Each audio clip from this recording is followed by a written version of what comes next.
Have you ever thought about using your Notion skills to create a digital product and then sell it into Notion Marketplace? I hope your answer was yes, because today I'm going to show you the 7 steps to create a template ready for the market. Let's start with the first step, problem definition. To make sure your template will sell, you have to find a good problem to solve. Because even if your product is amazing, as I'm sure it will be, it will probably not sell if it doesn't solve a real problem. But how can you really find it? Here are 3 tips I use myself. The first one is listen to complaint. People around you will probably complain about stuff they don't like, that's something that doesn't work, stuff that they want to solve. So just listen to it, like turn up the volume of complaints. Either people in your circle, people online, in your DMs, in your comments, on Reddit, wherever. Just listen to what people are complaining about. The second tip is to find a product that is already famous, already sold a bunch. This means that probably solved a real problem. And then look for what you could improve in that solution. What is something that you don't like about it? What is something you disagree with? What is something that could just be improved? The third tip is to start from your own experience. What is one of your pain points? What is something you would like to be solved? What is something that you're like, oh, this annoys me every day? Then probably other people also have the same problem. And this is actually where I started when I created the template we're gonna use as an example today.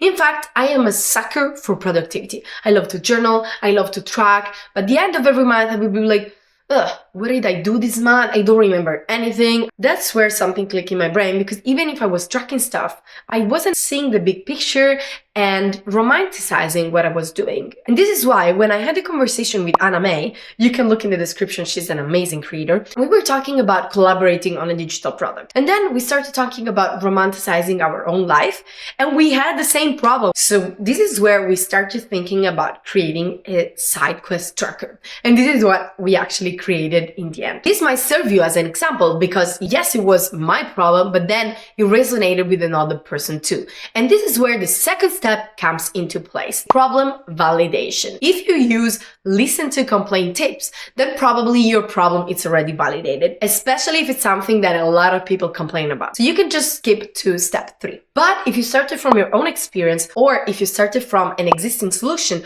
then you really need to validate your problem. If you started from your own experience, it's probably because not all the people might have your same problem, but also if you started from an existing solution, maybe that existing solution is not the best, is not optimized at the maximum, but it might be enough to solve the problem that it was looking to solve. To validate your problem, there are a few things that you can try to do.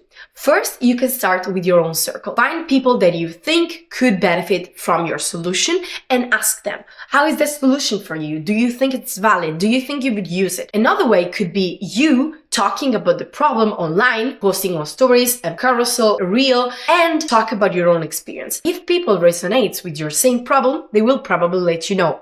Maybe just suggest them like, do you have the same problem, so that it will trigger some communication. If they tell you yes, then that's another way that you can validate your own problem. Now that you have found the problem and you have validated it, it's time to build. I think this is one of my favorite parts, but before you even open that computer and click on the Notion app, you have to ask yourself some questions, because you cannot build unless you have a clear idea of what you want to build. The first question is, what do you want to track? What is the data that you want your user to track?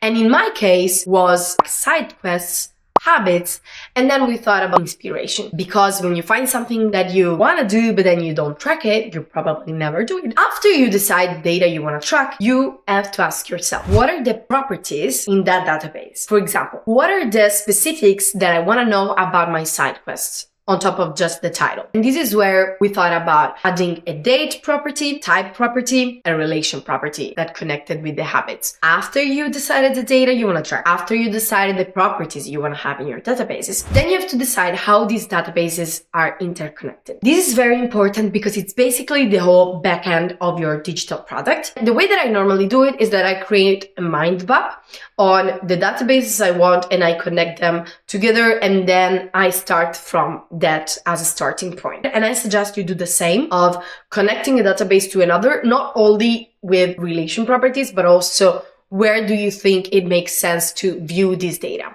on top of just the main dashboard page? The fourth question you have to ask yourself is, how do I want to visualize my data? And of course, you are the builder, so you will probably build something that resonates with you, but I would ask you to take a step back and try to understand how do you think that it's the most logical way. Because of course, your product has to resonate with a lot of people, because hopefully you will have a lot of buyers. So you want to make it the easiest as possible for them. Now that you answered these questions, did you? Actually, you can pause. You can just pause and answer these questions and then come back. I hope that you paused. I hope that you answered this question. Now that you have done it, we can go to phase 4. That is feedback.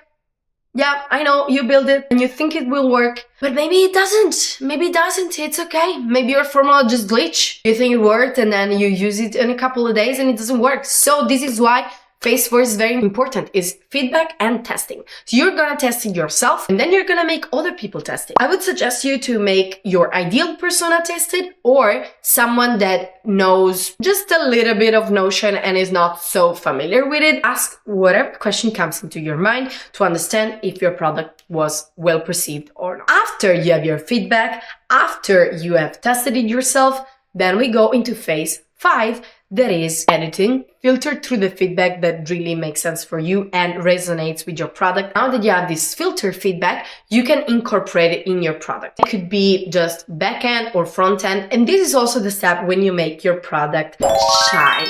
Add all the aesthetic, pleasing things, add all the photos, cover, nice titles, anything that resonates with the vibe of your template. After phase 5, create the guides. Please create the guides, because you created the template and probably other people do not think like you. This will not only help your customers, but it will also help you. Because what if you don't create a guide and you just receive a bunch of 1-star reviews because they did not understand your product? Or what if you don't create a guide and they come back to you with a lot of questions of stuff that is actually pretty simple in your opinion, but that they struggled with?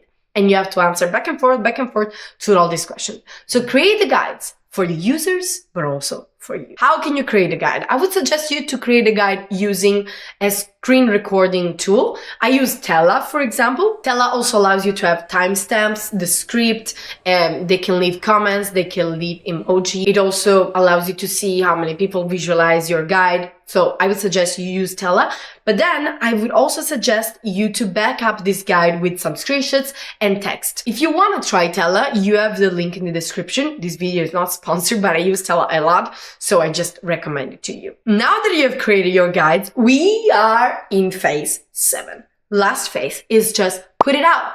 Put it in Notion Marketplace. Just share it online. Just make everybody aware of the fact that you have created your template and it's ready to be purchased. How can you do that? The first thing is that, of course, you have to share your template online as a website. You have to share it and then you have to click duplicate as template. This will make sure that your link is available for everybody and they don't have to request access and they can then duplicate in their own workspaces. After you did that, the first place I would suggest you to put your template is Notion Marketplace. It's not a necessary step, but it's the most logic step to do because Notion Marketplace is embedded in the same Notion app. It's just the straightforward step that everybody takes to purchase a template. To put it in Notion Marketplace, I would say there is an important step for you to do. That is, check how many entries you have in your databases. Because if your database is populated with a lot of entries, probably it will be stopped by Notion Marketplace. After a few seconds, it will tell you, no, this product is not acceptable. And it's because in Notion Marketplace, templates is something that they can sell, but products is not something that they normally sell. So yes, put some examples for your user, but don't make it overcrowded. And then after this, actually Notion Marketplace is very simple to use. You just use the link that we shared before. You put it into the Notion Marketplace link. It will create the visuals for you, so you don't have to do a lot. You can also add additional visuals and then a description. I would suggest you to also add tags that resonate with your product, so it's searchable. And then basically that's it. You just publish it and wait for the review. The second place where you can sell your templates is Gumroad, or actually also Etsy. For Gumroad and Etsy, of course, you have to have a separate account, but then the way that you do it is that you can just create the visuals that are compelling, aligned with your brand. I have a template, so you clicking the link below, it's a Canva template, and I always use it for my own. And after you create the visuals, the description, you can just copy the same one that you have used for your Notion marketplace. Then you have to add the pricing, and then you just publish it on your Gumroad or on Etsy. And the last thing you need to do is, of course, just share it. Share it everywhere. If you already shared this problem in your Instagram page or on YouTube, you can just say, by the way, did you remember this video when I complained about blah, blah, blah? No one had a solution for me, so I just created myself. So this is also another way that you can share it, that it's already validating your problem and it's showing a solution. So it's very easy for you to have ideal persona buy the product, because it's like, oh, I also have this problem. Oh, this is the solution. I will buy it. And now the 7 steps are completed. I hope that you follow them thoroughly, but let me know what is a step that you still struggle a lot. What is something that is very hard for you to do? Just put it in the comments and I will do my best to help you. I hope to see you in the next video. Bye bye!